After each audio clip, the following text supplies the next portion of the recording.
In 1914, all combatant nations had to secure popular support for the war effort, motivate their men to fight, and to forge a national identity and a national unity against a common enemy. In order to fuel the necessary antagonism against the enemy, war propaganda had to be used, and war propaganda reduced enemies to stereotypes, a crude and cliched generalization based on nationalist and sometimes even racist prejudice. In 1915, the German poet Musham summarized the crux of such wartime stereotypes as suggesting that while accusing each other of being barbarians, all combatant nations were proceeding to devastate the world. The assumption that the respective enemy disregarded fundamental humanitarian principles, and the laws of war imply that military victory was a matter of life and death for one's nation, or the birth of a nation. The basis for such allegations of barbarism against Germany lay in her army's conduct during the invasion of Belgium. This can at least partly be regarded as a consequence of one of the most fateful enemy perceptions during the war. The widespread German fear that seemingly harmless civilians were turning to guerrilla fighters like 1871, the Franco-Prussian War, or the H.A.T.E, and attack the unsuspecting Germans in the rear and shoot them in the back. This apprehension led the troops invading Belgium and northern France in 1914 to react with a perceived threat with excessive violence and destruction. Similar allegations accompanied the conduct of the Russian army, especially with the Cossacks and the Muslims in eastern Prussia and the Austrian troops in Serbia, which was a punitive expedition at that point. Germany justified such atrocities by claiming them as a proportionate retribution for the enemy's alleged breach of international law. This in turn set the tone for a reciprocal accusation for barbarism and inhumanity for the Germans. The deception of both real and imagined German atrocities was the constant reminder in Allied propaganda that only a thoroughly defeated Germany would guarantee peace. Great Britain. The initial British nickname for the German soldiers was Fritz. They presumed an unquestioning submission to military values, but it contained an air of respect for military prowess. This grudging respect, however, changed early in the war. Accusations of barbarism were first targeted at Kaiser Wilhelm II, German Emperor, and then were extended to the German soldier, who were said to enjoy cruelty and murder. They were depicted as militarized, inhumane monster robots who were involved in torturing innocent civilians, cutting off the hands of children and women's breasts, and they were seen as targeting the most helpless and vulnerable victims. Such images were central to British propaganda, which warned its citizens, in the words of Rudyard Kipling, "The Hun is at the gate." The destruction of Belgium and France, the mistreatment of civilians, the execution of British nurse Edith Cavell, the U-boat war, the sinking of the Lusitania were repeatedly invoked in reinforcing the stereotype that the Germans were brutish, immoral, evil, and homicidal enemies. Vive la France! France also defined the war as a struggle between civilization and barbarism, arguing that the Germans could not have claimed to make any cultural achievements or to even have human qualities.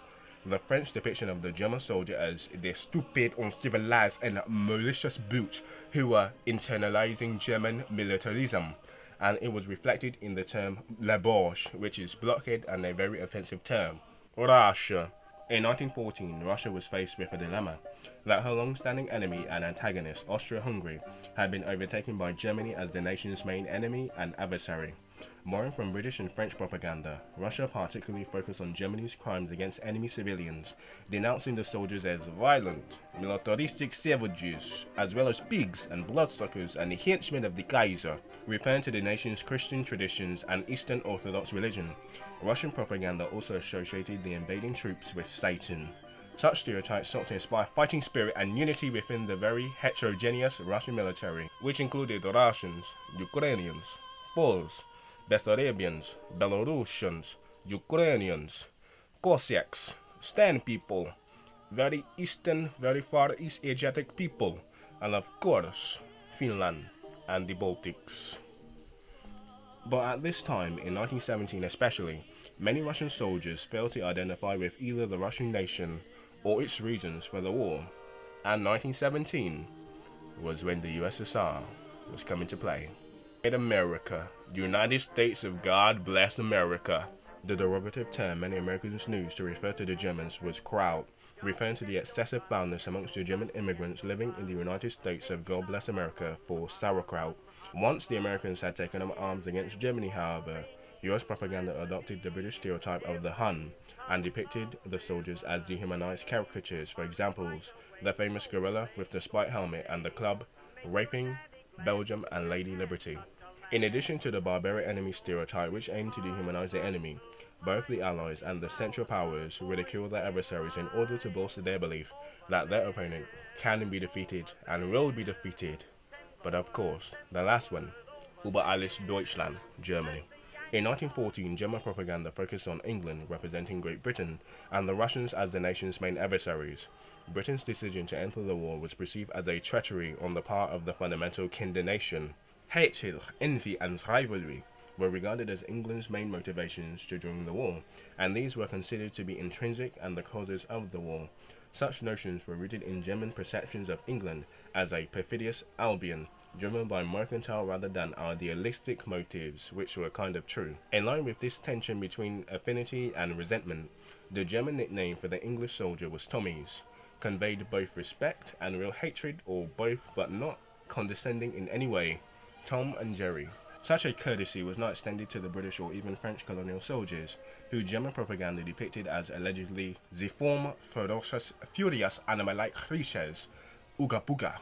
Conflicts with Russia, whose soldiers were also called Panji or Roski, were justified with classic racist prejudice against the violent half-Asiatic Cossack hordes, who were depicted as unclean and illiterate and brutish drunks. Ivan. Accusations of Russian barbarism were most strongest in Germany, reenacting the Russian invasion of Eastern Prussia. German propaganda decried many atrocities, including the destruction of the infrastructure, the civilian deportations, and the rape of Eastern Prussia. But take a moment, let's backtrack. Including the destruction of infrastructure, the Battle of Berlin, the civilian deportations, not just Auschwitz, but also from Poland and Eastern Prussia and Leipzig and Danzig, and of course, the rape of Berlin.